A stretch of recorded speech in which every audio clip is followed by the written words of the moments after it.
अस्सलामु अलैकुम सामीन। 27 मुहर्रम हराम और 23 जुलाई है। ख़बर का उन्वान है नायब सदर जमहूरिया के इस्तीफ़े का पस मंज़र। अभी तक तो बज़ाहिर वही वजह है जो उन्होंने बताई है कि वो अपनी सेहत की वजह से इस्तीफ़ा दे रहे हैं, लेकिन क्या ये वजह दुरुस्त है?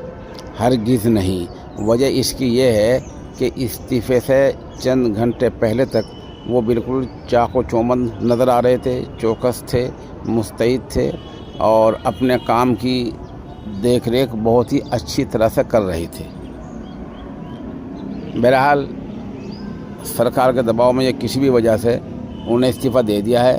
बज़ाहिर एक वजह ये लग रही है कि पार्लियामेंट में जो अभियोग एक जज के ख़िलाफ़ चलने वाला था, उसके ताल्लुक़ से उन्होंने अपोजिशन का जो प्रस्ताव जो तजवीज़ थी उसको मंजूर करके उसका ऐलान भी कर दिया था कि प्रस्ताव मंजूर कर लिया गया है। बताया जा रहा है कि ये अपोजिशन का प्रस्ताव था जिसकी सरकार को मंजूरी से पहले भनक तक नहीं लगी। राज्यसभा में किसी बात पर अगर बहस होगी, अभियोग एक बड़ा मुकदमा चलेगा, तो उसमें नायब सदर जमहूरिया सदर होता है, उसकी मंजूरी लाजमी है। उन्होंने उसकी मंजूरी दे दी तो वो महज अपोजिशन की तजवीज़ थी।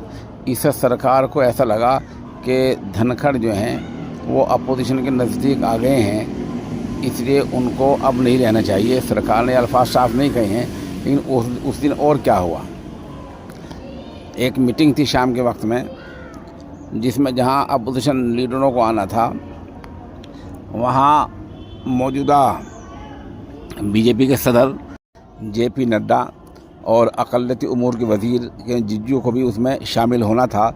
ये दोनों लोग शामिल नहीं हुए। बताया जाता है फिर एक किसी वज़ीर का फ़ोन आया और उसने पूछा कि ऐसा आपने प्रस्ताव क्यों मंजूर कर लिया। कहा जा रहा है कि उन्होंने नायब सदर जमहूरिया ने अपने इख्तियारात का हवाला दिया कि मुझे इख्तियार है, फ़लाँ दफ़ा के तहत मैं ऐसा कर सकता हूँ। यही वो बात है जो सरकार को लग गई और फिर ऐसी हलचल होने लगी कि अब हटें, अब हटें, अब हटें। इस बीच नायब सदर जमहूरिया ने अपना इस्तीफ़ा पेश कर दिया। हैरानी की बात यह है कि वो बहुत जल्दबाजी में सदर जमहूरिया ने मंजूर भी कर लिया। ज़ाहिर सी बात है, सदर जमहूरिया ने वही किया जो सरकार चाहती थी। अब सवाल यह आगे क्या होगा। मुल्क का कानून कुछ ऐसा है कि 60 दिनों के अंदर दोबारा इसका इलेक्शन कराना होगा। नायब सदर जमहूरिया के लिए 60 दिनों के अंदर लास्ट 60 दिन है, इनके अंदर चुनाव कराना होगा। राज्यसभा में सरकार के पास आंकड़ा तो है, लेकिन वो इतना कम है कि मामला इधर से उधर भी हो सकता है। इस सरकार ये चाह रही है कि अगले 5 साल के लिए वो होना है तो बहुत मोतमद आदमी हो, कोई भरोसे का आदमी हो। तो जाहिर सी बात है, फ़िलहाल बज़ाहिर वज़ीर दिफा राजनाथ सिंह और एक साहब का और नाम आगे चल रहा है। ऐसे 2-4 नाम बताए जा रहे हैं, लेकिन बहरहाल होगा वही जो सरकार जिसके बारे में चाहेगी। इसके ख़िलाफ़ कुछ होना बज़ाहिर बहुत मुश्किल लग रहा है।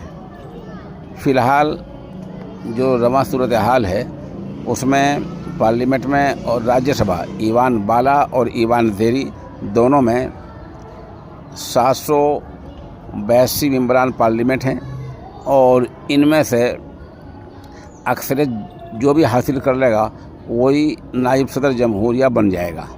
तो बहरहाल देखिए 60 दिन के अंदर होता है। फ़िलहाल हमें तो ये बहस नहीं कि चुनाव कैसा होगा, वो सब पता है, सरकार जो चाहेगी उसको ले आएगी। लेकिन असल मसला ये है कि नायब सदर जमहूरिया ने जिन हालात में इस्तीफ़ा दिया है, क्या वो मुल्क की जमहूरियत के लिए बेहतर हैं या ख़तरे घंटी है। सरकार से मामूली इख्तिलाफ़ करते ही इतने बड़े ओहदे पर नायब सदर जमहूरिया पर बराजमान एक शख्स को इस्तीफ़ा देना पड़ा, ये एक अपने आप में बड़ी बात है और ये जमहूरियत के लिए अच्छी बात नहीं है, बल्कि सही मानों में जमहूरियत के लिए ये ख़तरे की घंटी है।